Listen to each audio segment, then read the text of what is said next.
민준의 지친 어깨에 순옥의 손길이 닿았다.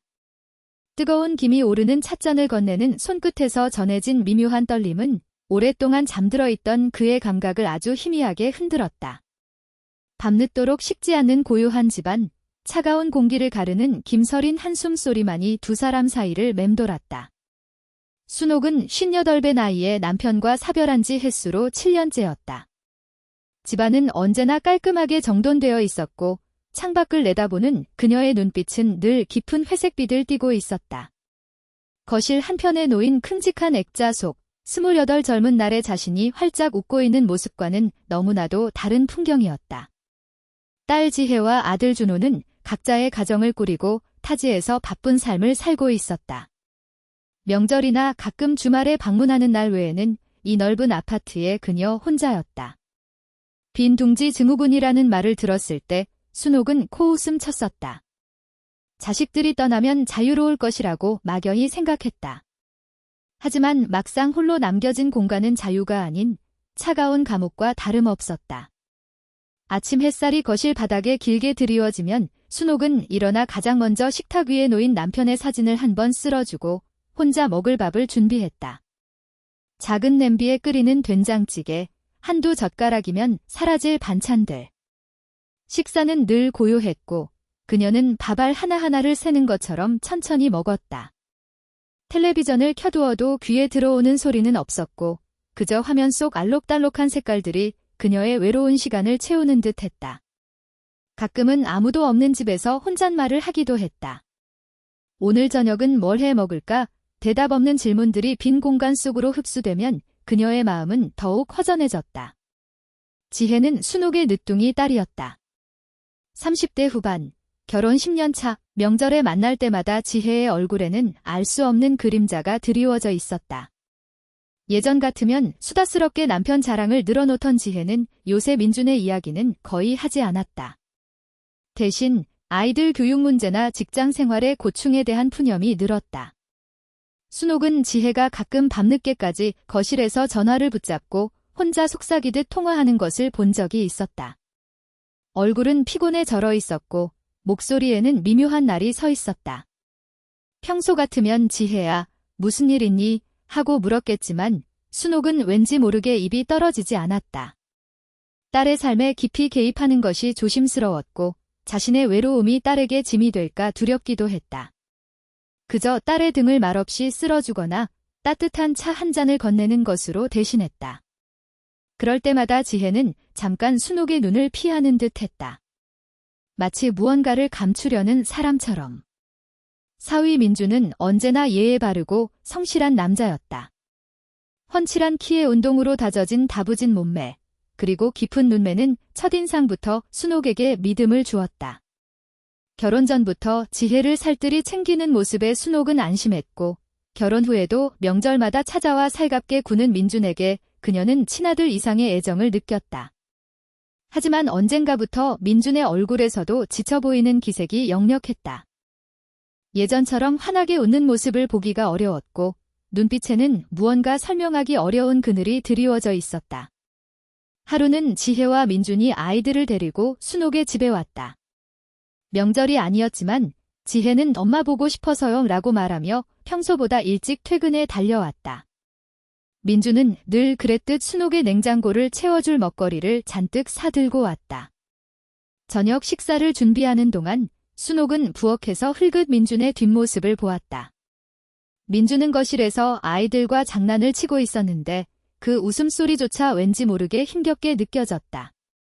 이따금씩 깊은 한숨을 내쉬는 것을 순옥은 들었다. 저녁 식탁에서 지혜는 민준에게 새로 생긴 프로젝트에 대해 물었다. 민준은 건성으로 대답했고 지혜는 이내 흥미를 잃은 듯 휴대폰을 만지작거렸다. 두 사람 사이에 오가는 대화는 아이들의 학원 이야기나 일상적인 업무 이야기뿐 서로의 안부를 깊이 묻거나 눈을 마주치는 일은 드물었다. 순옥은 젓가락을 든 채 두 사람의 표정을 번갈아 살폈다. 민준의 눈은 밥그릇 위에 고정되어 있었고 지혜는 굳은 표정으로 깍두기를 씹고 있었다. 설마. 아닐 거야. 순옥은 고개를 저으며 애써 불길한 생각을 지웠다. 밤이 깊어지고 아이들이 잠이 들자 지혜는 작은 소리로 민준에게 여보, 오늘 너무 피곤해서 먼저 잘게라고 말했다. 민준은 고개를 끄덕일 뿐이었다. 지혜가 방으로 들어간 후 민준은 거실 소파에 앉아 텔레비전을 켰다. 스포츠 채널에서 야구 경기가 흘러나왔지만 민준의 시선은 텅 빈 화면을 응시하고 있는 듯했다. 순옥은 부엌에서 설거지를 마친 후 민준에게 다가갔다. 사위, 아직도 안 자고 뭘 보고 있나? 피곤할 텐데. 민준은 깜짝 놀라며 고개를 들었다. 아, 장모님. 괜찮습니다. 잠시 바람 좀 쐴 겸 보고 있었습니다. 그의 목소리는 힘이 없었다. 순옥은 민준의 옆에 앉았다. 요즘 지혜도 그렇고 자네도 그렇고 얼굴이 헬스카네. 혹시 무슨 힘든 일이라도 있는 건가? 민준은 잠시 머뭇거리더니 이내 작은 미소를 지으며 말했다. 별일 아닙니다. 그냥 일이 좀 많아서요. 하지만 그의 눈은 거짓말을 하고 있었다. 순옥은 그 눈빛에서 깊은 피로와 체념을 읽었다. 묵직한 침묵이 두 사람 사이에 내려앉았다. 민준은 다시 텔레비전 화면으로 시선을 돌렸지만 그의 어깨는 여전히 무거워 보였다. 순옥은 자리에서 일어섰다. 자네, 커피 한 잔 줄까? 잠 깨는 데는 커피가 최고인데. 아닙니다. 장모님. 괜찮습니다. 이제 저도 들어가 봐야죠. 민준은 마지못해 몸을 일으키려 했다. 하지만 순옥은 이미 부엌으로 향하고 있었다. 그녀의 등은 이전보다 더 굽어 보였다. 작은 전기포트에 물을 올리고 커피 가루를 잔에 담는 그녀의 움직임은 느리고 조용했다. 몇 분 후 순옥은 뜨거운 김이 모락모락 피어나는 머그잔 2개를 들고 거실로 돌아왔다. 하나는 민준에게, 다른 하나는 자신의 앞에 내려놓았다. 민준은 얼떨떨한 표정으로 찻잔을 받아 들었다. 뜨거우니 조심하게. 순옥의 목소리는 평소보다 더 부드럽고 나직했다. 민준은 찻잔을 두 손으로 감싸 쥐었다. 따뜻한 온기가 손바닥을 타고 온몸으로 퍼지는 듯 했다. 그는 천천히 커피 향을 들이마셨다. 깊고 진한 향이 그의 코끝을 간지렸다. 순옥은 민준의 옆에 다시 앉아 자신의 찻잔을 들었다. 창밖은 이미 어둠에 잠겨 있었고 아파트 단지의 불빛만이 희미하게 반짝였다. 텔레비전 속 야구 중계 소리는 이제 거의 들리지 않았다.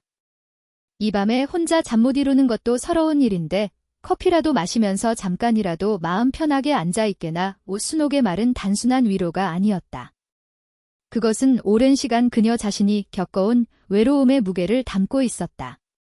그녀의 눈빛은 민준의 깊은 눈빛과 아주 짧게 스쳤다. 그 순간 민준은 왠지 모르게 자신의 가슴속에 짓눌려 있던 무언가가 아주 희미하게 흔들리는 것을 느꼈다. 마치 오랜 시간 굳어있던 얼음 표면에 작은 균열이 생긴 것 같은 그런 느낌이었다. 밤은 깊었고 민준은 찻잔 속 식어가는 커피를 물끄러미 바라보았다. 장모님의 따뜻한 위로는 단순한 커피 한 잔 이상의 의미로 다가왔다. 어둠 속에 홀로 잠 못 이루던 시간들을 그녀도 함께 견뎌냈다는 말없는 연대감이 그의 지친 마음에 작은 파문을 일으켰다. 순옥은 더 이상 아무 말 없이 그저 창밖을 응시하고 있었다. 아파트 창문 너머로 보이는 도시는 고요했고 희미한 불빛만이 삶의 잔해처럼 드문드문 박혀 있었다. 민준은 어색함을 무릅쓰고 자리에서 일어났다. 장모님, 늦었으니 이제 들어가 주무십시오. 내일도 일찍 일어나셔야 하지 않습니까? 순옥은 천천히 고개를 돌려 민준을 바라보았다.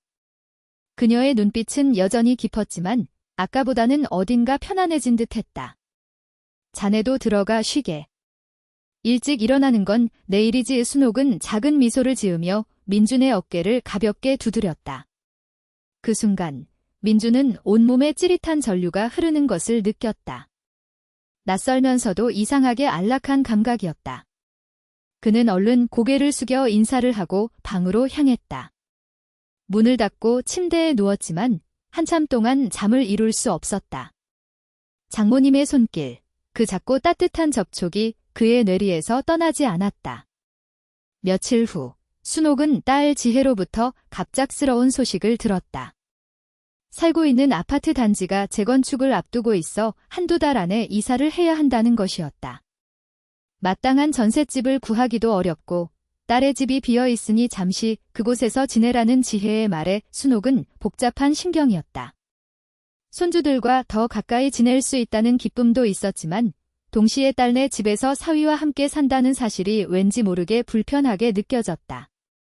하지만 다른 선택지가 없었기에 순옥은 짐을 정리하기 시작했다.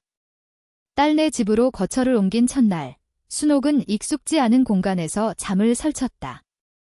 낯선 베개와 이불, 그리고 벽 하나를 사이에 두고 지혜와 민준이 자고 있다는 사실이 그녀의 마음을 묘하게 들뜨게 만들었다.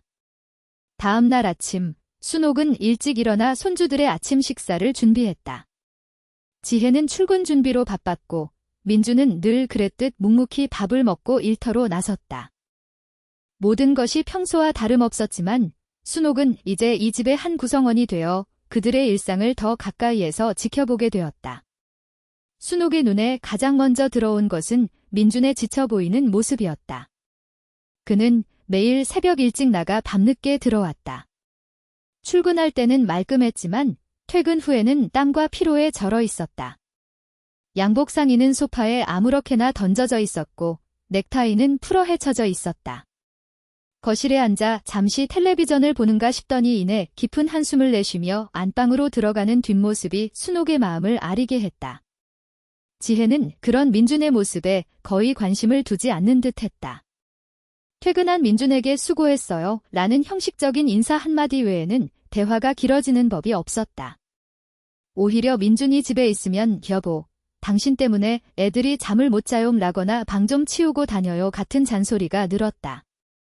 순옥은 밤마다 민준이 안방에서 내쉬는 한숨 소리를 들었다. 처음에는 잘못 들은 것이라 생각했지만 밤이 깊어질수록 그 소리는 더 선명하게 들려왔다. 깊은 절망과 외로움이 담긴 한숨이었다. 한 번은 새벽에 목이 말라 부엌으로 가다 거실에서 잠시 멈춰 섰다. 민준이 소파에 웅크리고 잠들어 있었다. 차가운 새벽 공기 속에서 그는 야른 담요 하나만을 덮고 있었다. 순옥은 조용히 다가가 그에게 이불을 덮어주었다.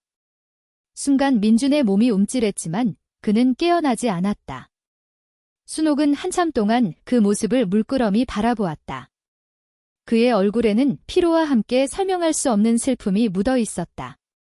모성애와 함께 왠지 모를 연민이 그녀의 가슴을 저미는 것을 느꼈다. 그저 지혜의 남편이 아니라 혼자서 고통을 감내하는 한 남자로서 민준이 그녀의 시야에 들어오기 시작했다. 순옥은 민준의 속옷을 세탁하는 날이면 묘한 감정에 휩싸였다. 세탁 바구니 속 민준의 셔츠와 양말 사이에는 땀에 젖은 러닝 셔츠와 팬티가 섞여 있었다. 야은 천 너머로 느껴지는 그의 체취와 그의 몸을 감쌌을 옷가지들은 순옥의 손끝을 자극했다. 다른 가족들의 옷과는 달리 민준의 속옷은 그녀의 손에서 더 오래 머물렀다. 섬세하게 비벼 빨고 햇볕에 널어 말리는 동안 순옥은 왠지 모르게 그의 존재를 더 가깝게 느끼는 것 같았다. 내 딸의 남편인데 뭘 그리 신경 쓴다고 순옥은 스스로를 꾸짖었지만 그녀의 손은 이미 그의 옷가지들을 어루만지고 있었다. 이전에 남편의 속옷을 빨 때와는 다른 묘한 긴장감이 감돌았다. 하루는 민준이 무거운 짐을 옮기다 허리를 삐끗했다. 통증 때문에 움직이기도 힘들어하자 지혜는 병원에 가보라고 권했지만 민준은 괜찮다며 며칠 동안 진통제로 버텼다. 지혜는 저녁에 약을 챙겨주는 것 외에는 별다른 돌봄을 제공하지 못했다. 순옥은 민준의 상태를 지켜보다가 더 이상 두고 볼 수 없었다. 저녁 식사 후 지혜가 아이들과 함께 거실에서 텔레비전을 보고 있는 사이 순옥은 조용히 민준의 방으로 향했다. 사위, 허리는 좀 어떤가? 아무래도 이대로는 안 되겠어. 민준은 침대에 엎드려 있었다. 그의 얼굴은 고통으로 일그러져 있었다. 장모님, 괜찮습니다. 좀 있으면 나아질 겁니다. 무슨 소리? 내가 옛날에 침 맞는 것을 좀 배웠네? 지압이라도 해줄 테니 엎드려 있어 보게. 민준은 당황한 기색이 역력했다. 아닙니다. 장모님. 제가 괜찮다고 말씀드리지 않았습니까? 순옥은 그의 말에 아랑곳하지 않고 방으로 들어섰다. 그녀는 민준의 옆에 앉아 그의 등 위로 손을 뻗었다. 셔츠 너머로 느껴지는 그의 뜨거운 체온이 순옥의 손끝을 스쳤다. 몸이 이렇게 뜨거운데 괜찮다니. 이러다 더 큰 병 된다네. 순옥은 민준의 셔츠를 살짝 들어 올렸다. 땀으로 살짝 젖은 그의 넓은 등이 드러났다. 견고하게 다져진 근육들이 피로와 통증으로 뭉쳐 있었다. 그녀는 조심스럽게 그의 허리 부위를 손으로 눌러보았다. 민준은 순간 고통에 신음했지만 이내 순옥의 손길에 몸의 긴장이 조금씩 풀리는 것을 느꼈다. 따뜻한 손바닥이 그의 척추를 따라 아래로 내려갔다. 어디가 제일 아픈가? 여기인가? 순옥의 목소리는 부드럽고 다정했다. 민준은 그녀의 손이 닿는 곳마다 미세하게 움찔거렸다. 낯선 손길, 그리고 그 손길에서 전해지는 따뜻한 온기가 그의 몸뿐만 아니라 마음속 깊이 파고드는 듯했다. 지혜로부터는 단 한 번도 받아본 적 없는 지극히 개인적이고 친밀한 돌봄이었다. 등골을 타고 흐르는 묘한 전류에 민준의 몸은 뻣뻣하게 굳었다. 그는 애써 의식을 다른 곳으로 돌리려 했지만 그의 온 감각은 순옥의 손끝에 집중되어 있었다. 등 위에서 느껴지는 그녀의 숨결마저도 민준의 피부를 간지리는 것 같았다. 그날 밤, 순옥은 민준에게 따뜻한 죽을 끓여다 주었다. 이런 밤에는 따뜻한 것이 속을 편하게 해준다네. 어서 먹고 기운 차리게. 민준은 미안함과 고마움이 뒤섞인 표정으로 죽을 받아 들었다. 장모님, 죄송하고 감사합니다. 순옥은 아무 말 없이 민준의 옆에 앉아 그가 죽을 먹는 모습을 지켜보았다. 밤늦게까지 홀로 일하던 그에게 따뜻한 죽 한 그릇과 말없이 지켜봐주는 누군가의 존재는 그 어떤 위로보다 큰 힘이 되었다. 그는 죽을 한 숟가락 뜰 때마다 순옥을 힐끗 쳐다보았다. 그녀의 얼굴에는 걱정과 함께 왠지 모를 만족감이 스쳐 지나가는 듯했다. 며칠 동안 순옥은 민준의 허리를 돌보았다. 매일 밤, 지혜가 잠든 후 조용히 민준의 방으로 가 그에게 지압을 해주었다. 처음에는 어색하고 조심스러웠던 손길은 점차 익숙하고 과감해졌다. 그녀의 손은 그의 넓은 어깨와 단단한 등 근육을 지나 허리 부근에 움푹 파인 곳까지 자연스럽게 움직였다. 민준은 고통 속에서도 묘한 쾌감과 안도감을 느꼈다.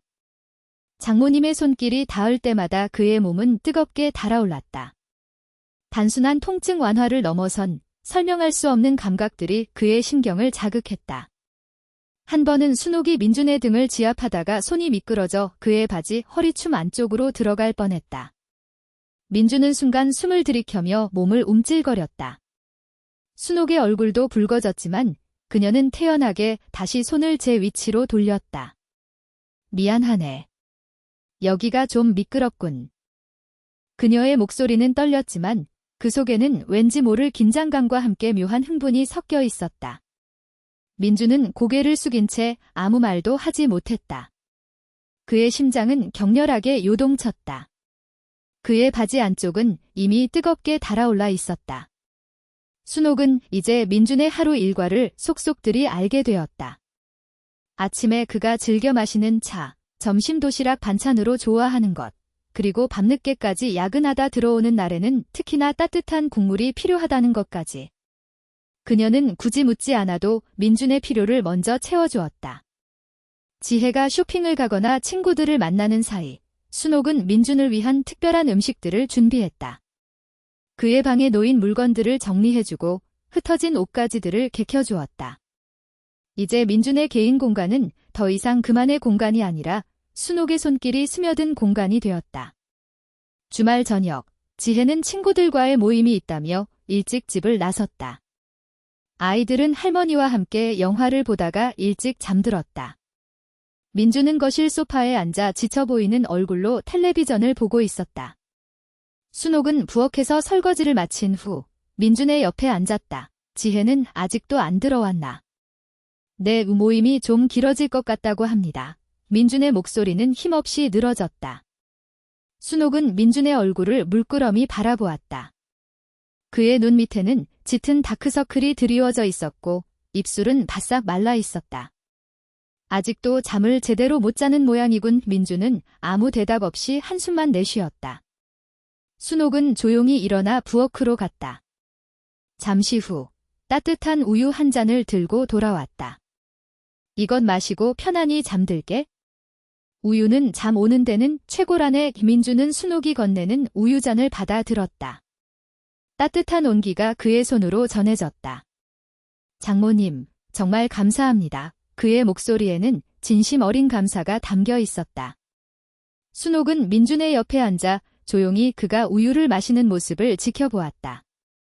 거실에는 텔레비전 소리만 희미하게 들려왔고 두 사람 사이에는 편안하면서도 묘한 긴장감이 감돌았다. 민주는 우유잔을 내려놓고 순옥을 바라보았다.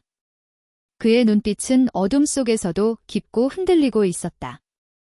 장모님, 사실 저 요새 너무 힘듭니다. 민주는 결국 자신의 속마음을 털어놓기 시작했다. 지혜와의 관계에서 오는 공허함, 직장에서의 스트레스, 그리고 그 모든 것을 혼자 감당해야 하는 외로움까지. 그의 목소리에는 오랜 시간 억눌러왔던 감정들이 고스란히 담겨 있었다. 순옥은 아무 말 없이 민준의 이야기를 들어주었다. 그녀의 눈빛은 따뜻하고 이해심으로 가득했다. 민준은 마치 오랜 시간 혼자 헤매던 길에서 유일한 길잡이를 만난 것처럼 그녀에게 모든 것을 쏟아냈다. 지혜에게는 차마 이런 말을 할 수가 없습니다. 지혜도 힘든데 제가 더 짐이 되는 것 같아서. 민준의 목소리는 점점 더 작아졌다. 순옥은 민준의 어깨에 손을 얹었다. 그녀의 손길은 부드럽고 따뜻했다. 다 괜찮아. 사위. 여기서는 다 괜찮네. 다 털어놓아도 괜찮아. 순옥의 말에 민준의 눈가에 이슬이 맺혔다. 그는 고개를 숙이며 자신의 감정을 감추려 했다. 순옥은 천천히 민준의 등을 쓸어주었다. 그가 울음을 터뜨리지 않으려 애쓰는 동안 그녀의 손길은 그의 견고한 등을 쓰다듬었다. 지친 한 남자의 등에 한 여자의 위로가 조용히 스며들었다. 그 밤, 두 사람 사이의 벽은 허물어지고 감정의 강물이 잔잔하게 흐르기 시작했다. 민준의 눈가에 맺혔던 이슬은 조용히 그의 뺨을 타고 흘러내렸다. 순옥의 손길은 그 굳건한 어깨를 부드럽게 감싸 안았다. 차마 소리 내어 울지 못하는 사위의 등을 토닥이는 동안 순옥은 자신의 가슴 속에서도 잊고 지냈던 뜨거운 무언가가 솟구쳐 오르는 것을 느꼈다. 지쳐 고개 숙인 그의 모습에서 순옥은 한때 자신이 겪었던 깊은 외로움을 보았다. 그날 밤, 민주는 순옥의 어깨에 기대어 오래도록 침묵했고 순옥은 그의 등을 쓸어주는 것으로 모든 위로를 대신했다. 다음 날 아침, 거실은 다시 평소의 모습으로 돌아와 있었다. 지혜는 출근 준비로 바빴고 민주는 묵묵히 식사를 마쳤다. 어젯밤의 깊은 대화는 마치 없었던 일처럼 두 사람 사이에는 아무런 말도 오가지 않았다. 하지만 순옥의 눈에는 민준의 미묘한 변화가 감지되었다. 그의 눈빛은 여전히 지쳐 있었지만 어딘가 모르게 깊은 곳에 억눌려 있던 장막이 살짝 거친 듯했다. 순옥의 마음은 그를 향한 연민과 함께 왠지 모를 기대감으로 복잡해졌다. 그날 저녁, 지혜는 평소보다 더 늦게 들어왔다. 현관문을 열고 들어선 그녀의 얼굴에는 지친 기색이 역력했고 민준에게 던지는 인사는 더욱 건조했다. 순옥은 부엌에서 흘긋 두 사람을 지켜보았다. 민준은 퇴근 후 소파에 앉아 있었지만 지혜는 그에게 눈길 한 번 주지 않고 바로 아이들 방으로 향했다. 잠시 후 안방에서 들려오는 지혜의 피곤한 한숨소리는 민준의 침묵만큼이나 크게 느껴졌다. 순옥은 설거지를 하던 손을 멈췄다. 딸의 삶에 깊이 개입하는 것을 두려워했던 순옥이었지만 이제는 더 이상 모른 척할 수 없었다. 지혜의 결혼 생활이 겉으로는 평온해 보일지라도 그 안에는 골마 터지기 직전에 깊은 상처가 존재한다는 것을 순옥은 어젯밤 민준의 고백을 통해 분명히 알게 되었다. 딸의 방치 속에서 홀로 고통받는 사위의 모습은 순옥의 마음을 더욱 흔들었다. 저렇게 착하고 성실한 아이가 왜 저런 고통을 감당해야 하는가? 이순옥은 이제 민준의 고통이 비단 그의 문제가 아니라 지혜의 행복과도 직결된 문제라고 생각하기 시작했다. 그리고 그 고통의 근원에는 지혜와 민준 사이에 메마른 관계가 있었다. 순옥은 자신이 뭔가 해야 한다고, 그래야만 딸의 가정도 사위의 삶도 무너지지 않을 것이라는 알 수 없는 사명감을 느꼈다. 밤이 깊어지고 아이들이 모두 잠들었다. 지혜는 여전히 안방에서 인기척이 없었다. 순옥은 거실에서 혼자 텔레비전을 보고 있는 민준에게 다가갔다. 사위, 오늘따라 더 피곤해 보이는군. 허리는 좀 어떤가? 김민준은 흠칫 놀라며 고개를 들었다. 아, 장모님. 괜찮습니다. 이제 다 나았습니다. 하지만 그의 목소리는 힘이 없었고 그의 눈빛은 순옥을 피하는 듯했다. 괜찮긴 뭐가 괜찮나. 얼굴에 피곤이 가득한데? 어제 그 이야기도 그렇고 자네는 너무 혼자 다 짊어지려고만 하는군. 순옥은 민준의 옆에 앉아 그의 이마를 짚었다. 몸이 뜨겁잖아. 내가 가서 약이라도 가져다 줄까? 민준은 당황하며 순옥의 손을 잡으려 했다. 아닙니다. 장모님. 정말 괜찮습니다. 그의 손끝이 순옥의 손을 스치는 순간 두 사람 사이에 묘한 전율이 흘렀다. 민준은 황급히 손을 거두었다. 순옥의 얼굴에도 미묘한 홍조가 스쳤지만 그녀는 태연하게 말했다. 어디 아픈 곳이 있으면 숨기지 말고 이야기하게. 내가 옆에 있는데 왜 혼자 아파하나? 순옥의 말은 단순한 걱정을 넘어 민준의 마음속 깊은 곳을 건드렸다. 그는 고개를 숙인 채 아무 말도 하지 못했다. 순옥은 자리에서 일어나 민준의 어깨를 조심스럽게 감싸 안았다. 지혜는 자네 마음을 잘 모르는 모양이군. 괜찮네. 내가 옆에서 지켜줄 테니 아무 걱정하지 말고 편히 쉬게나. 그녀의 따뜻한 손길은 민준의 굳건한 어깨를 토닥였다. 민준은 순간 온몸에 힘이 쭉 빠지는 것을 느꼈다. 오랜 시간 혼자 감당해왔던 외로움과 고통이 마치 순옥의 손길을 통해 스르르 녹아내리는 것 같았다. 그는 순옥의 손을 잡았다. 따뜻하고 부드러운 순옥의 손은 마치 모든 것을 이해해주는 듯했다. 민준은 천천히 고개를 들어 순옥을 바라보았다. 그의 눈에는 깊은 감사가 담겨 있었지만 그 감사의 이면에는 왠지 모를 다른 감정들이 소용돌이치고 있었다. 그날 이후 순옥은 민준의 삶에 더 깊이 스며들었다. 아침에는 그가 좋아하는 따뜻한 수프를 끓여주고 저녁에는 야근하는 민준을 위해 특별히 김치찌개를 준비했다. 민준의 셔츠는 언제나 깨끗하게 다려져 있었고 그의 방은 늘 정돈되어 있었다. 지혜는 이런 순옥의 헌신적인 모습에 엄마 덕분에 살아요 라고 말했지만 민준은 그녀의 그런 태도에서 더 큰 거리감을 느꼈다. 지혜는 마치 민준의 존재를 엄마에게 위탁하듯 모든 것을 순옥에게 맡기고 자신의 일상에만 몰두했다. 민준은 순옥의 돌봄 속에서 위로를 찾았지만 동시에 지혜의 무관심은 그를 더욱 외롭게 만들었다. 어느 날 저녁, 민준은 평소보다 훨씬 늦게 퇴근했다. 피곤에 지쳐 현관문을 열고 들어서는 그의 모습은 마치 금방이라도 쓰러질 듯했다. 지혜는 아이들과 함께 일찍 잠들어 있었다. 순옥은 거실에 앉아 민준을 기다리고 있었다. 사위, 이렇게 늦게까지 일하면 몸 상한다네. 얼른 들어가 쉬게. 민준은 순옥을 보고 희미한 미소를 지었다. 그의 얼굴은 땀과 피로로 번들거렸지만 순옥의 존재는 그에게 작은 안도감을 주었다. 장모님, 아직 안 주무시고 계셨습니까? 괜찮습니다. 괜찮다고 말하지 말게. 내가 다 아네. 순옥은 민준의 넥타이를 풀어주었다. 그의 목덜미에서는 땀 냄새와 함께 옅은 남자 향기가 풍겨왔다. 순옥은 그의 상의를 벗겨주었다. 견고하게 다져진 민준의 어깨와 넓은 등 근육이 드러났다. 땀으로 젖은 그의 러닝셔츠 너머로 느껴지는 그의 체온은 순옥의 손끝을 자극했다. 땀을 이렇게 많이 흘렸으니 뜨거운 물로 샤워라도 하고 오게.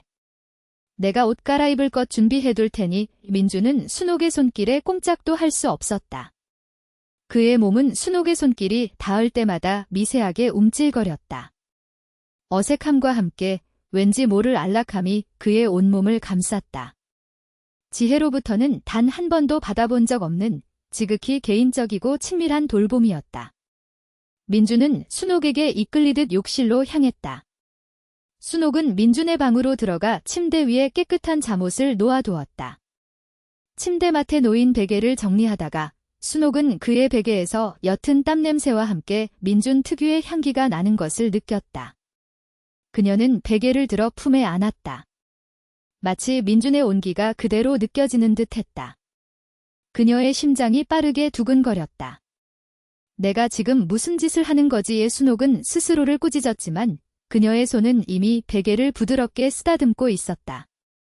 잠시 후 민준이 욕실에서 샤워를 마치고 나왔다. 그는 허리에 수건 한 장만을 두르고 있었다. 젖은 머리카락에서 물방울이 뚝뚝 떨어졌고 그의 넓은 어깨와 탄탄한 상체가 순옥의 눈에 들어왔다. 순옥은 순간 숨을 들이켰다. 그의 남성적인 몸매는 순옥이 잊고 지냈던 본능을 강하게 자극했다. 장모님. 민준의 목소리도 살짝 떨렸다. 그는 순옥의 시선에 당황한 듯 했지만 동시에 묘한 긴장감이 감돌았다. 순옥은 애써 시선을 피하며 침대 위 잠옷을 가리켰다. 이 옷, 여기 두었으니 얼른 갈아입게나. 민준은 고개를 끄덕이며 침대로 다가갔다. 그는 순옥이 놓아둔 잠옷으로 갈아입으려 했다. 그때 순옥의 시선은 민준의 허리 아래로 향했다. 수건이 살짝 벌어진 틈으로 민준의 탄탄한 허벅지와 왠지 모를 존재감이 느껴졌다. 순옥의 얼굴은 화끈거렸다. 그녀는 서둘러 방을 나가려 했다. 장모님. 민준의 목소리가 순옥을 붙잡았다. 순옥은 발걸음을 멈추고 고개를 돌렸다. 민준은 이미 잠옷으로 갈아입은 상태였다. 그의 눈빛은 어둠 속에서도 강렬하게 순옥을 응시하고 있었다. 오늘 저녁에 너무 힘들었습니다. 잠시 어깨라도 좀. 민준은 말을 흐렸지만 그의 눈빛은 순옥에게 간절한 위로를 바라고 있었다.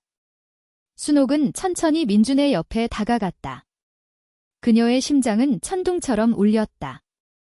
순옥은 민준의 뒤에 앉아 그의 어깨를 조심스럽게 주물러주기 시작했다. 피로로 뭉친 그의 어깨 근육은 순옥의 손길에 서서히 풀리는 듯했다. 민준은 눈을 감고 순옥의 손길을 온전히 받아들였다. 순옥의 손길은 어깨에서 시작해 그의 목덜미, 그리고 넓은 등 근육을 따라 천천히 내려갔다. 그녀의 손바닥에서 전해지는 따뜻한 온기는 민준의 몸 전체를 이완시켰다. 민준의 깊은 숨소리가 방 안에 울려 퍼졌다. 이렇게 힘든데 혼자 끙끙 앓고 있었으니 몸이 아플 수밖에. 내가 옆에 있는데 왜 혼자 아파하나. 순옥의 목소리는 다정했지만 그 속에는 왠지 모를 긴장감이 감돌았다. 그녀의 손은 민준의 등 근육을 따라 더욱 깊숙이 파고들었다. 민준은 고통과 함께 묘한 쾌감에 신음했다. 그의 몸은 순옥의 손길에 뜨겁게 달아올랐다. 순옥의 손길은 이제 민준의 허리 아래로 향했다. 그녀의 손끝이 민준의 바지 허리춤 안쪽을 스쳤다. 민준은 순간 온몸이 뻣뻣하게 굳는 것을 느꼈다. 그의 바지 안쪽은 이미 뜨겁게 달아오르고 있었다. 장모님. 민준의 목소리는 작게 떨렸다. 순옥의 손길은 멈칫했지만 이내 다시 움직였다.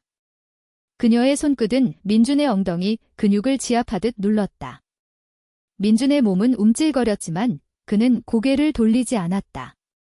순옥의 손길은 점점 더 대담해졌다. 그녀의 손바닥이 민준의 엉덩이를 부드럽게 감싸 쥐는 순간 민준은 참을 수 없다는 듯 순옥의 손을 잡았다. 그의 손은 뜨겁게 달아올라 있었고 그의 눈빛은 순옥을 향해 흔들렸다. 장모님. 제가. 민준은 말을 잇지 못했다. 순옥은 민준의 눈을 지그시 바라보았다. 그녀의 눈빛은 흔들림 없었지만 그 속에는 오래 억눌러왔던 본능적인 욕망이 이글거리고 있었다. 괜찮네, 사위. 다 괜찮아.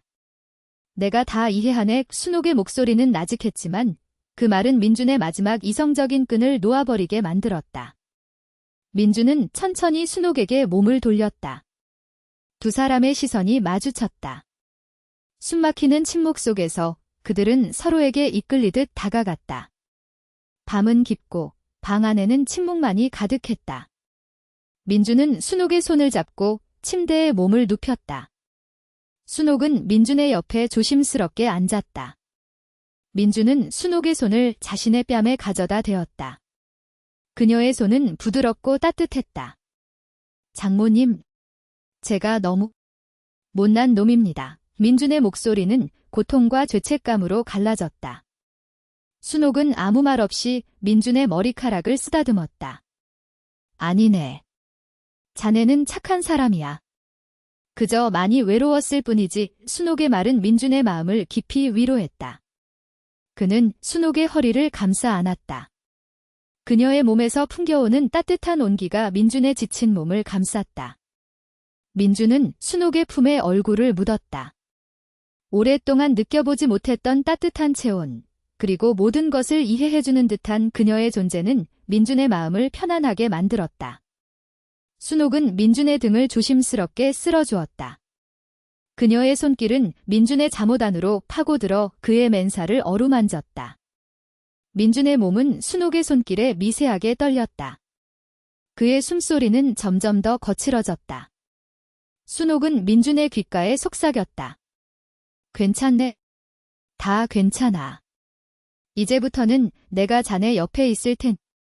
그녀의 목소리는 민준의 이성을 마비시켰다. 민준은 천천히 고개를 들어 순옥의 입술을 찾아 키스했다. 처음에는 조심스러웠던 키스는 점점 더 깊고 뜨거워졌다. 순옥은 민준의 키스를 온전히 받아들였다. 그녀의 몸속에서 오래 잠들어 있던 욕망이 거대한 파도처럼 밀려왔다. 순옥은 민준의 뒷목을 감싸 안고 그의 키스에 응했다. 그 밤, 민준의 방은 늦은 밤의 고요함 속에 은밀한 열기로 가득 찼다. 창밖에서는 희미한 가로등 불빛만이 어둠을 밝히고 있었고 그들의 숨소리만이 모든 금기를 깨뜨리는 유일한 증거였다. 순옥은 한 여자로서 다시 태어나는 듯한 강렬한 전율을 느꼈다. 민준 또한 오랜 외로움 속에서 비로소 해방되는 듯한 희열을 맛보았다.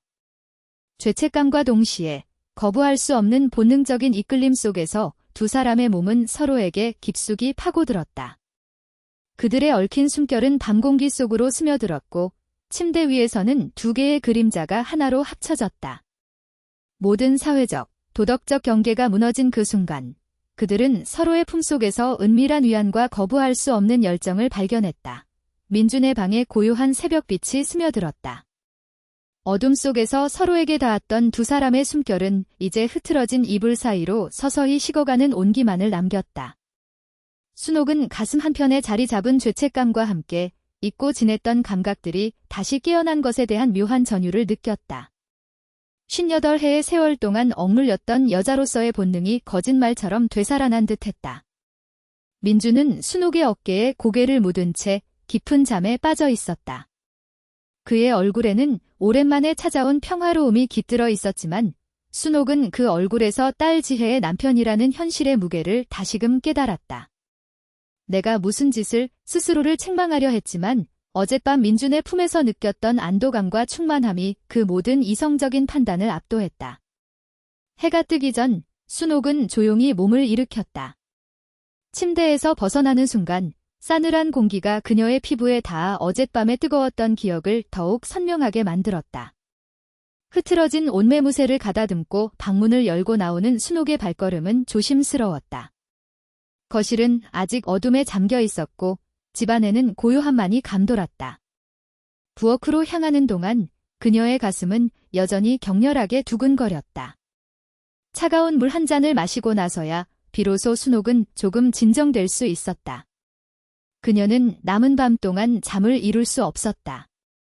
머릿속에서는 어젯밤의 장면들이 영화처럼 반복 재생되었고 죄책감과 희열이 뒤섞인 복잡한 감정들이 그녀를 잠 못 이루게 했다. 며칠이 지났다. 민준과 순옥 사이에는 전과 다른 미묘한 긴장감이 흘렀다. 두 사람의 눈빛은 마주칠 때마다 짧게 스치듯 피했고 그들의 대화는 더욱 조심스러워졌다. 하지만 그 조심스러움 속에는 감출 수 없는 열기와 서로를 향한 갈망이 숨어 있었다. 순옥은 민준의 얼굴에서 한결 편안해진 기색을 읽었다. 짙었던 다크서클은 조금 옅어졌고 그의 눈빛은 이전에 비해 생기를 되찾은 듯했다. 내가 저 아이에게 위로가 되었구나. 순옥은 죄책감과 함께 알 수 없는 뿌듯함을 느꼈다. 민준 또한 순옥을 바라보는 시선이 전과 달라졌다. 단순한 장모님이 아니라 자신의 가장 깊은 곳을 이해해주는 유일한 존재로서 그녀를 인식하는 듯했다. 지혜는 여전히 바빴다. 회사의 업무와 아이들 교육 문제로 늘 정신없었고 민준에게는 형식적인 인사 외에는 별다른 관심을 두지 않았다. 오히려 순옥은 지혜의 무관심이 자신들의 관계를 더욱 은밀하게 만들고 있다는 것을 깨달았다. 지혜는 민준의 변화를 알아채지 못하는 듯했다. 아니, 알아채려 하지 않는 것처럼 보였다. 순옥은 딸의 그런 모습에 연민과 함께 답답함을 느꼈다. 지혜의 방치 속에서 민준이 자신에게 의지하게 된 것이라는 알 수 없는 자기 합리화가 그녀의 마음속에 자리 잡았다. 순옥과 민준은 은밀한 루틴을 만들어 나갔다. 지혜가 친구들과의 모임이나 야근으로 늦게 귀가하는 날 밤, 아이들이 잠든 후 거실에 불은 일부러 켜놓은 채 조용히 각자의 방으로 들어가는 것이 그들의 약속이었다.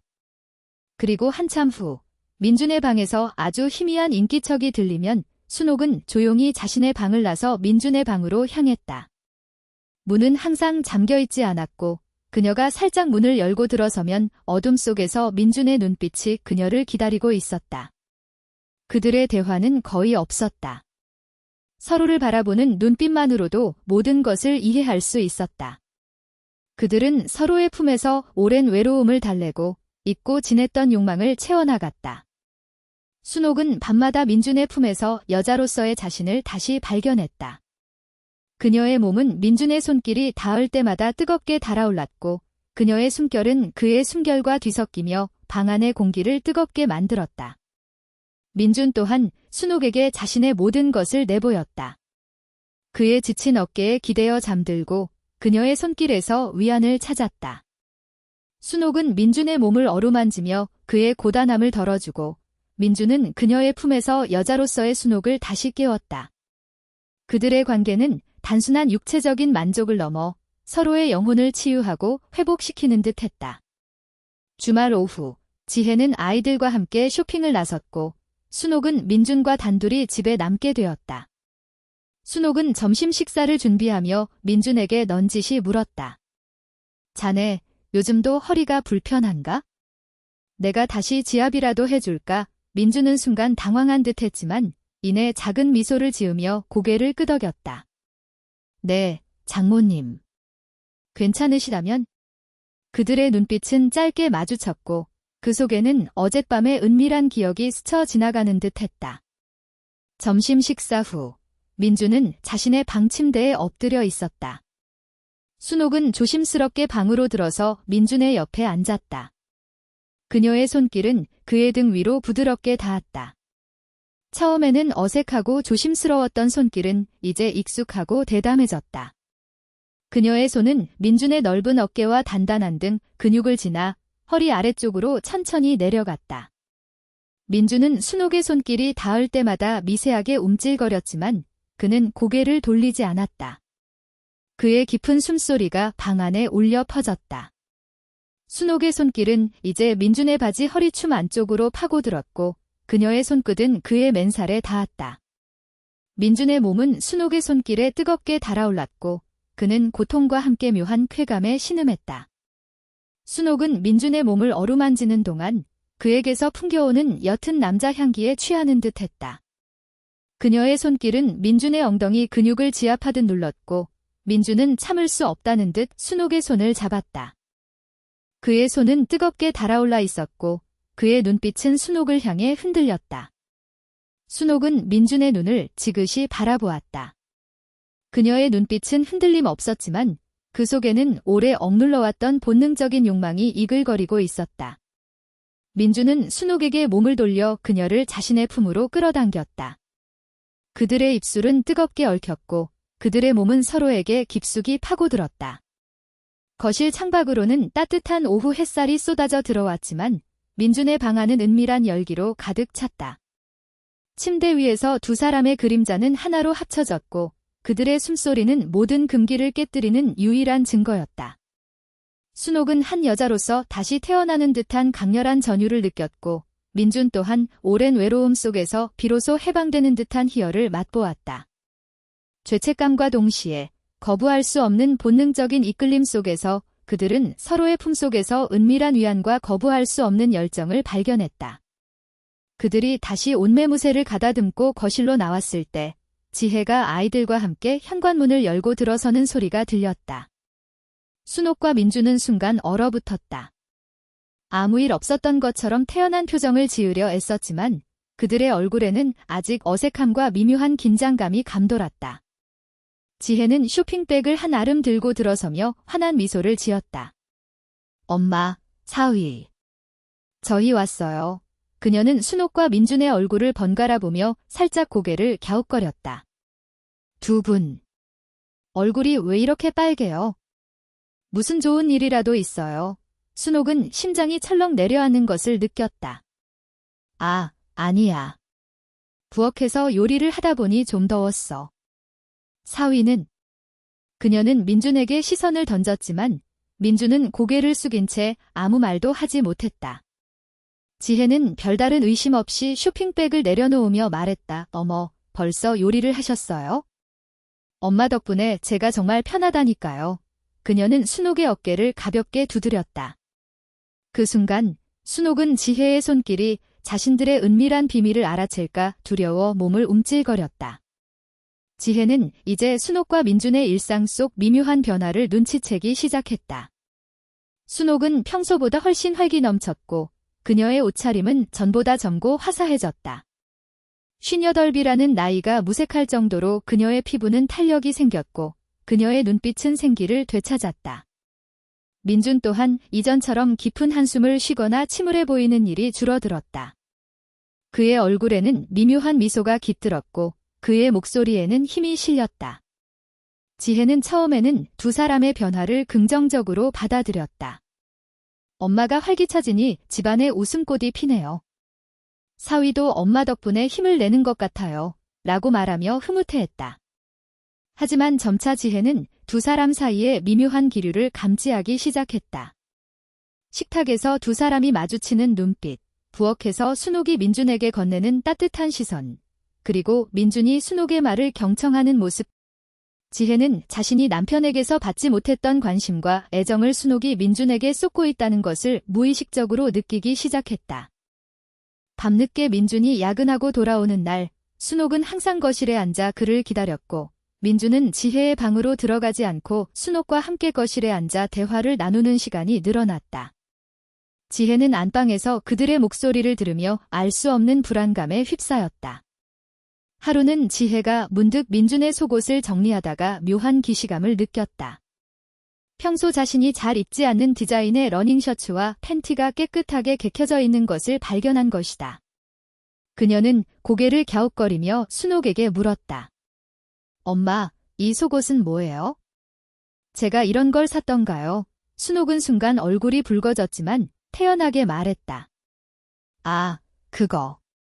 민준이 속옷이 너무 낡아서 내가 새로 몇 벌 사주었네. 자네 남편, 속옷도 제대로 안 챙겨 입는 것 같기에 지혜는 순옥의 말에 별다른 의심 없이 고개를 끄덕였다. 어머, 엄마까지 민준이 속옷을 챙겨주시네요. 고마워요, 엄마. 하지만 그녀의 마음속에는 알 수 없는 불쾌감이 스쳐 지나갔다.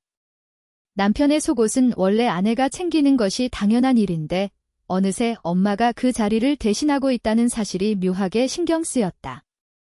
지혜는 그날 밤 민준에게 여보, 이제 속옷은 제가 챙길게요. 엄마한테까지 신경 쓰게 하지 마세요. 라고 퉁명스럽게 말했다. 민준은 지혜의 말에 아무 대답 없이 고개를 숙일 뿐이었다. 순옥의 오랜 친구인 김 여사가 주말 오후에 불쑥 찾아왔다. 김 여사는 순옥의 옆집에 살았을 때부터 순옥의 모든 것을 알고 지낸 가장 친한 친구였다. 그녀는 순옥의 변화를 한눈에 알아차렸다.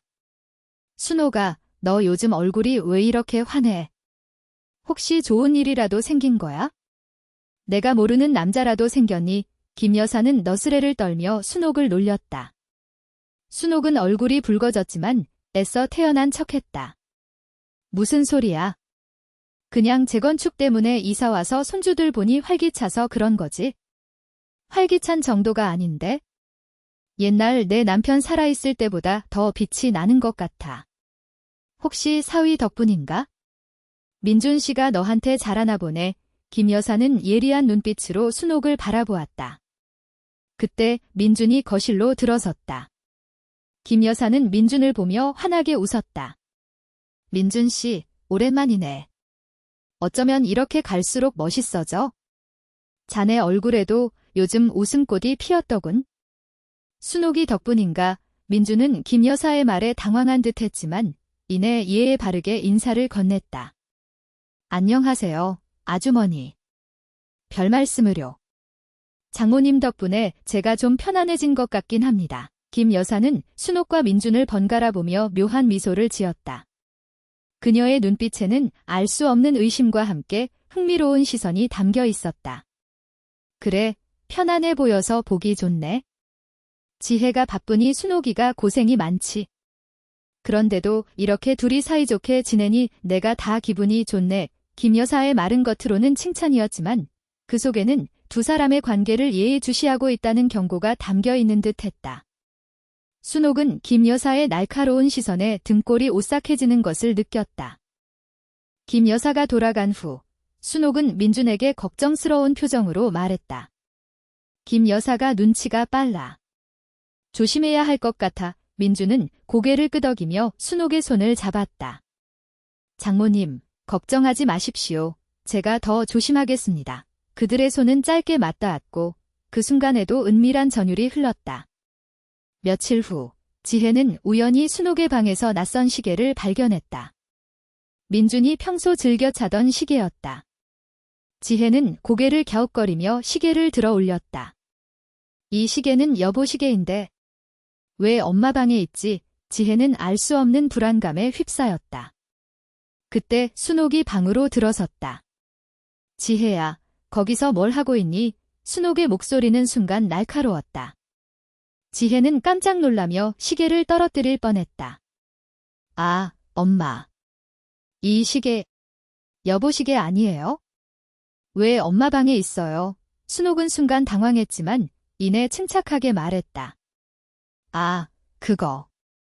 민준이가 요 며칠 바쁘다고 밤늦게까지 일하더니 손목이 아프다고 하기에 내가 시계라도 풀고 쉬라고 했네. 내가 가지고 있다가 나중에 주려고 했어. 순옥은 애써 태연한 표정을 지으며 시계를 받아 들었다. 지혜는 엄마의 설명을 듣고 고개를 끄덕였지만 그녀의 마음속에는 설명할 수 없는 의심의 씨앗이 뿌려지기 시작했다. 남편의 시계를 엄마가 가지고 있다는 사실, 그리고 엄마의 순간적인 당황하는 표정. 지혜는 그날 밤 잠을 이룰 수 없었다. 그녀는 안방 침대에 누워 천장을 응시하며 생각했다. 설마. 아닐 거야. 엄마가 그럴 리 없어. 내 남편인데, 하지만 의심의 그림자는 점점 더 짙어졌다. 그녀의 마음속에는 민준과 순옥 사이의 모든 미묘한 변화들이 다시금 떠올랐고 그 조각들이 하나씩 맞춰지기 시작하는 듯했다. 지혜는 다음 날 아침 순옥과 민준을 이전과는 다른 눈으로 보기 시작했다.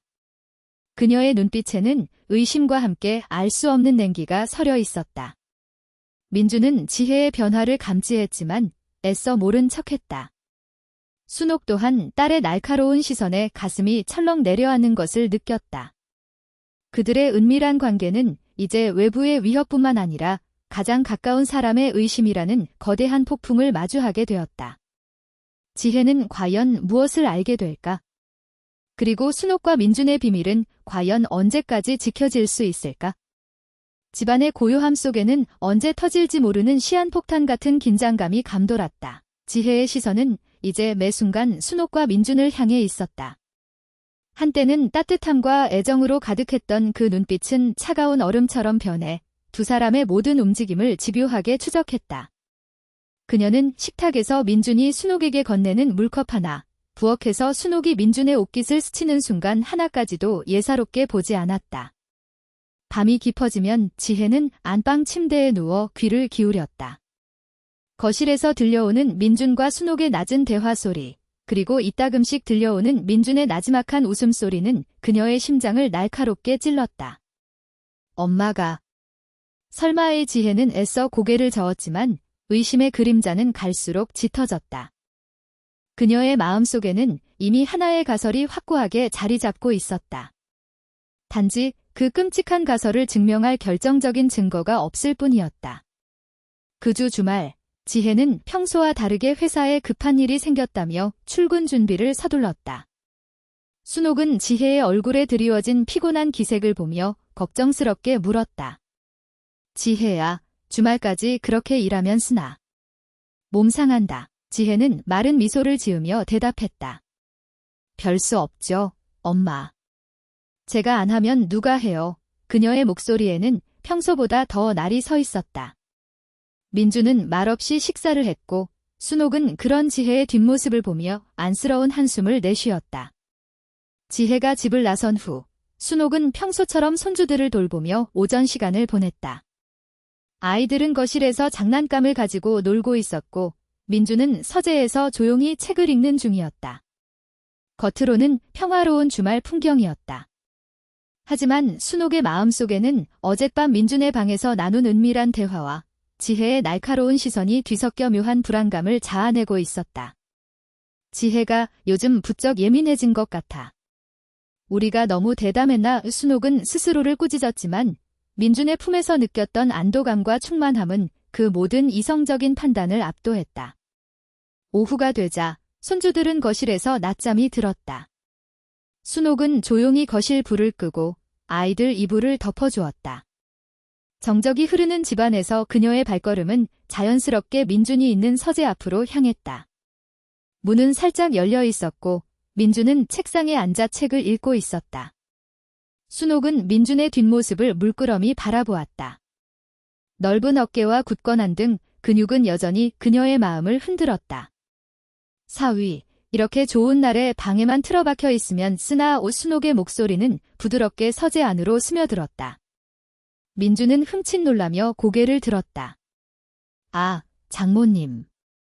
아이들이 잠이 들어서 순옥은 서재 안으로 들어서 민준의 옆에 섰다. 그녀의 손길은 민준의 어깨 위로 조심스럽게 닿았다. 요즘 지혜가 많이 힘들어 보여. 자네도 그렇고. 내가 옆에서 뭘 해줄 수 있을지 모르겠네. 민주는 순옥의 손길에 몸의 긴장이 스르르 풀리는 것을 느꼈다. 그의 눈빛은 순옥을 향해 흔들렸다. 장모님께서 옆에 계시는 것만으로도 저는 힘이 됩니다. 그의 목소리에는 진심 어린 감사가 담겨 있었다. 순옥은 민준의 머리카락을 조심스럽게 쓸어 넘겨주었다. 그녀의 손끝이 민준의 뺨을 스치는 순간 두 사람 사이에 묘한 전류가 흘렀다. 민준은 천천히 의자에서 일어나 순옥을 자신의 품으로 끌어당겼다. 서재 안의 공기는 순식간에 뜨겁게 달아올랐다. 그들의 입술은 서로를 찾아 헤매듯 얽혔고 서로의 몸에서 풍겨오는 익숙한 채취는 두 사람의 이성을 마비시켰다. 죄책감과 동시에 거부할 수 없는 본능적인 이끌림 속에서 그들은 서로의 품속에서 은밀한 위안과 열정을 발견했다. 서재의 문은 살짝 열려 있었고 그 문틈으로 희미한 낮잠 소리만이 새어나왔다. 그 순간 현관문이 열리는 소리가 들렸다. 엄마. 사위. 저 왔어요. 지혜의 목소리가 집안을 가득 채웠다. 순옥과 민주는 순간 얼어붙었다. 지혜가 회사에 간다던 말을 믿었던 두 사람은 예상치 못한 상황에 당황하여 몸을 떼어냈다. 민주는 황급히 흐트러진 옷매무새를 가다듬었고 순옥은 붉어진 얼굴을 감추려 애썼다. 지혜는 거실로 들어서다 아이들이 잠든 것을 보고 조용히 현관에 쇼핑백을 내려놓았다. 그녀의 얼굴에는 알 수 없는 굳은 표정이 드리워져 있었다. 지혜야. 왜 벌써 왔니? 순옥의 목소리는 애써 태연한 척했지만 미세하게 떨렸다. 지혜는 순옥과 민준을 번갈아 보며 차가운 눈빛으로 말했다. 회사 일이 일찍 끝나서요. 그런데 두 분은 서재에서 뭘 하고 계셨어요? 지혜의 시선은 민준의 살짝 흐트러진 셔츠와 순옥의 붉어진 뺨에 고정되었다. 민준은 고개를 숙인 채 아무 말도 하지 못했다. 순옥은 애써 침착하게 대답했다. 아, 그냥 민준이에게 허리는 좀 어떤지 물어보다가. 허리요. 지혜는 비웃듯이 되물었다. 아침에도 멀쩡하던 허리를 이제 와서요? 엄마는 남편 허리 걱정까지 해주시네요. 지혜의 목소리에는 비꼬는 듯한 어조가 담겨 있었다. 순옥은 지혜의 날카로운 시선에 등골이 오싹해지는 것을 느꼈다. 지혜야, 무슨 말을 그렇게 하니? 엄마가 사위 걱정하는 게 뭐가 잘못되었다고.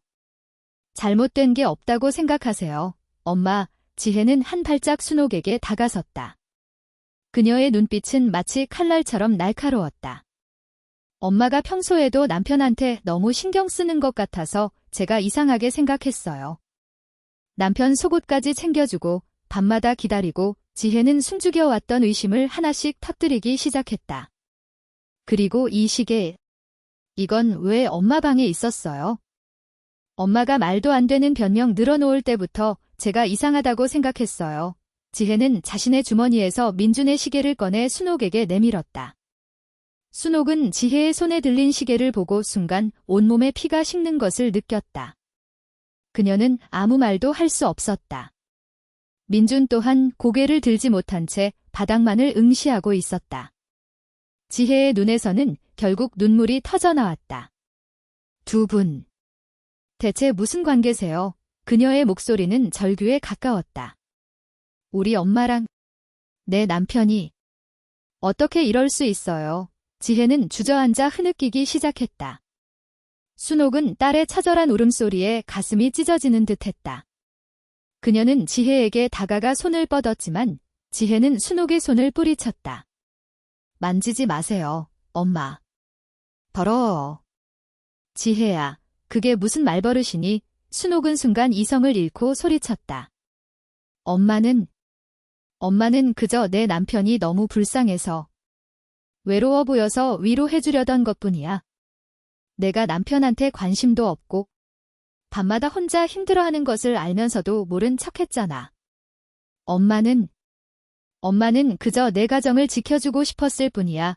순옥은 자신의 행동을 필사적으로 정당화하려 했다. 가정을 지켜줘요.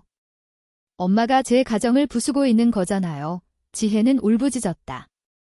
엄마가 얼마나 외로웠는지, 남편이 얼마나 힘들었는지. 제가 모른 척했다고 해도 이런 식으로 해결하면 안 되는 거잖아요. 엄마는 제 엄마고 저 사람 제 남편이에요. 어떻게 그럴 수 있어요? 엄마는 저를 실망시켰어요.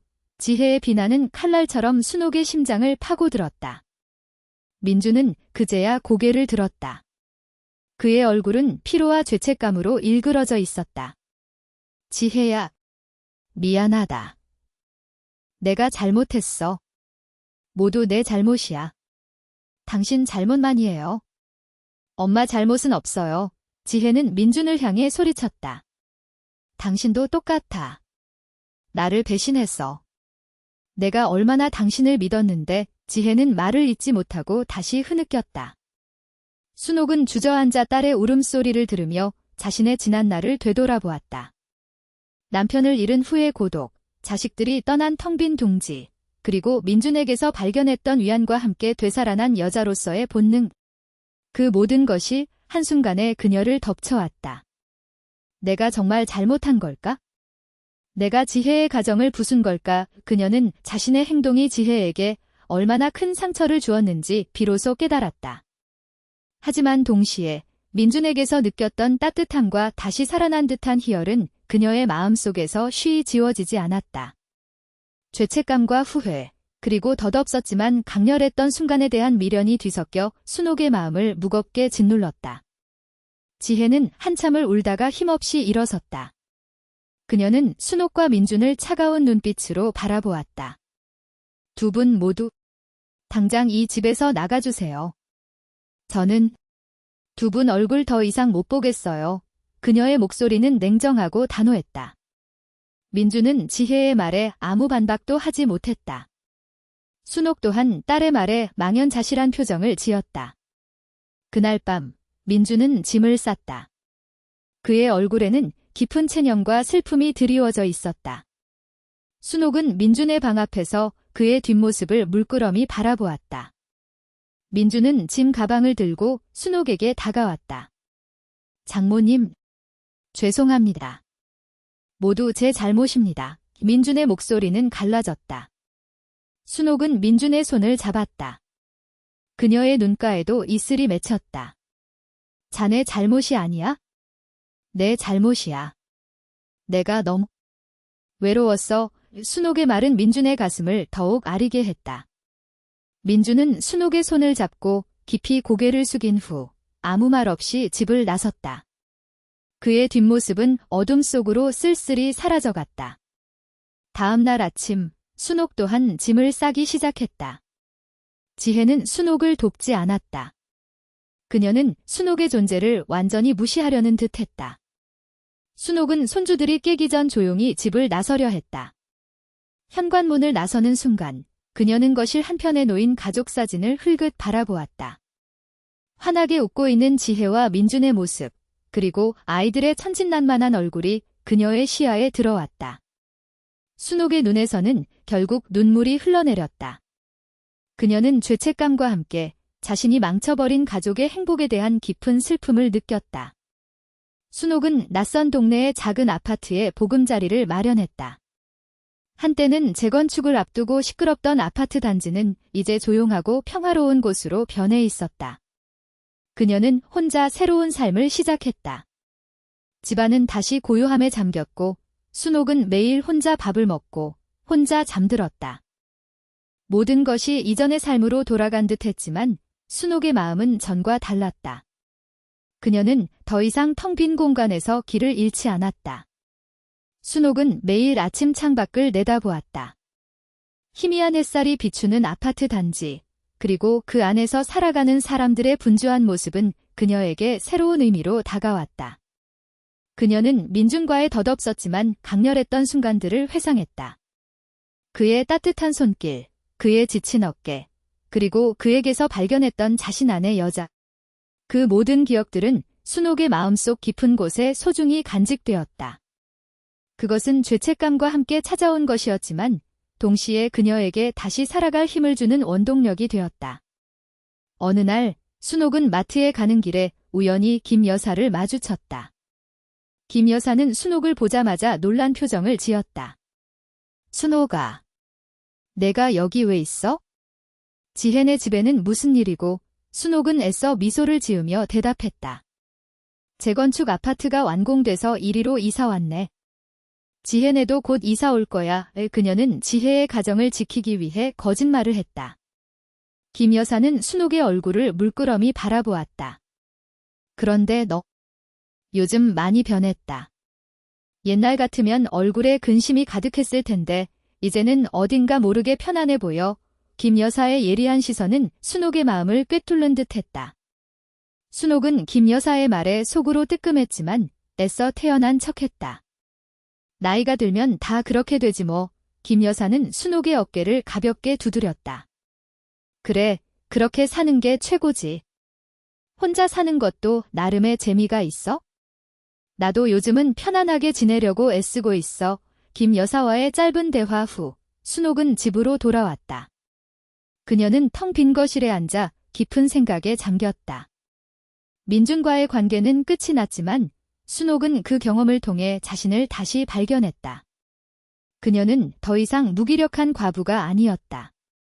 외로움 속에서 피어난 짧은 사랑이었지만 그것은 그녀에게 여자로서의 존재감을 다시 일깨워 주었다. 그녀는 그 덧없었던 순간들을 후회하지 않았다. 그것은 그녀의 메마른 삶의 단비처럼 찾아와 그녀의 영혼을 치유하고 회복시켰다. 순옥은 창밖을 내다보았다. 석양이 지는 하늘은 붉은 빛으로 물들었고 아파트 단지의 불빛은 하나둘씩 켜지기 시작했다. 그녀의 눈빛은 깊고 고요했지만 그 속에는 이전에는 없었던 생기가 감돌았다. 순옥은 이제 더 이상 텅 빈 둥지에서 길을 잃지 않았다. 그녀는 스스로의 힘으로 자신의 삶을 채워나갈 준비가 되어 있었다. 민준과의 사랑은 비록 사회적 금기를 깬 것이었지만 순옥에게는 삶의 의미를 되찾아준 소중한 경험이었다. 그녀는 그 기억을 가슴속에 품고 새로운 황혼의 삶을 살아갈 것이다. 어느 날 순옥은 우연히 동네 서점에서 한 잡지를 발견했다. 잡지 표지에는 중년 여성의 인터뷰 기사가 실려 있었다. 50대, 다시 피어나는 여성의 삶. 순옥은 잡지를 펼쳐 기사를 읽기 시작했다. 인터뷰 속 여성은 순옥과 비슷한 나이였다.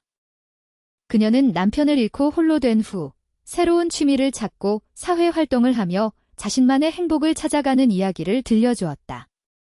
순옥은 그 기사를 읽으며 깊은 공감을 느꼈다. 나도 이제는 나를 위해 살아야겠어. 그녀는 새로운 다짐을 했다. 순옥은 잡지에서 본 문화센터 강좌들을 찾아보았다. 그림 그리기, 요가, 외국어 배우기 등 다양한 강좌들이 그녀의 눈길을 사로잡았다. 그녀는 망설임 없이 그림 강좌에 등록했다. 어린 시절, 그림 그리는 것을 좋아했지만 삶의 무게에 짓눌려 있고 지냈던 꿈이었다. 첫 수업날, 순옥은 설레는 마음으로 캔버스 앞에 앉았다. 붓을 든 그녀의 손은 떨렸지만 그녀의 눈빛은 생기로 가득했다. 그녀는 캔버스 위에 자신의 내면 세계를 표현하기 시작했다. 순옥은 그림을 그리는 동안 민준과의 기억을 떠올렸다. 그의 지친 어깨, 그의 깊은 눈빛, 그리고 그에게서 느꼈던 뜨거운 열정. 그 모든 기억들은 그녀의 그림 속에서 새로운 형태로 재탄생했다. 그녀는 화폭의 민준의 모습을 그리지는 않았지만 그녀의 그림 속에는 민준을 통해 깨달았던 삶의 에너지와 강렬한 감정들이 고스란히 담겨 있었다. 그녀의 그림은 점차 색깔을 더해갔고 그녀의 삶 또한 점차 활기를 띠기 시작했다. 어느덧 몇 달이 흘렀다. 순옥은 그림 강좌에서 만난 사람들과 어울리며 새로운 친구들을 사귀었다. 그들은 순옥과 비슷한 나이대의 여성들이었다. 그들과 함께 그림을 그리고 차를 마시고 인생 이야기를 나누는 동안 순옥은 더 이상 외롭지 않았다. 그녀는 그들과 함께 새로운 삶을 탐색하며 자신만의 행복을 찾아갔다. 그녀의 얼굴에는 항상 미소가 떠나지 않았고 그녀의 눈빛은 이전보다 더 깊고 따뜻해졌다.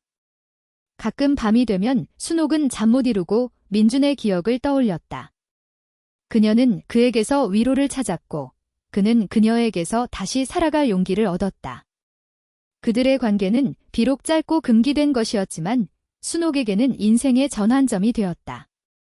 그녀는 더 이상 잃어버린 과거에 얽매이지 않았다. 그녀는 현재를 살고 미래를 꿈꾸며 자신만의 행복을 만들어 나갔다. 순옥의 방 한쪽 벽에는 그녀가 직접 그린 그림들이 걸려 있었다. 활기 넘치는 색깔들, 그리고 강렬한 터치들은 그녀의 내면 세계가 얼마나 풍요로워졌는지를 보여주는 듯했다. 그녀의 그림 속에는 민준의 모습은 없었지만 민준을 통해 다시 발견했던 순옥 자신의 모습이 담겨 있었다. 그림을 그리는 동안 순옥은 민준에게 말하고 싶었던 모든 것을 표현했다. 고맙네, 사위. 자네 덕분에 내가 다시 살아났어. 자네는 내 삶의 은인이었네. 그녀의 마음속에는 민준에 대한 깊은 감사와 함께 그를 향한 애틋한 마음이 여전히 남아 있었다. 순옥은 이제 민준의 행복을 빌어주었다. 지혜와의 관계가 어떻게 되었든 민준이 자신의 삶에서 진정한 행복을 찾기를 바랐다. 그녀는 더 이상 그를 찾아가거나 연락하지 않았다. 그것은 민준과 지혜의 가정을 지켜주는 동시에 그녀 자신 또한 새로운 삶을 살아갈 수 있도록 하는 유일한 길이었다. 그녀는 덧없었지만 소중했던 기억을 가슴속에 품고 스스로의 힘으로 자신의 황혼을 아름답게 물들여 나갔다. 그녀의 삶은 이제 더 이상 빈 둥지가 아니었다. 그것은 강렬한 감정으로 채워진 충만하고 아름다운 새로운 세상이었다.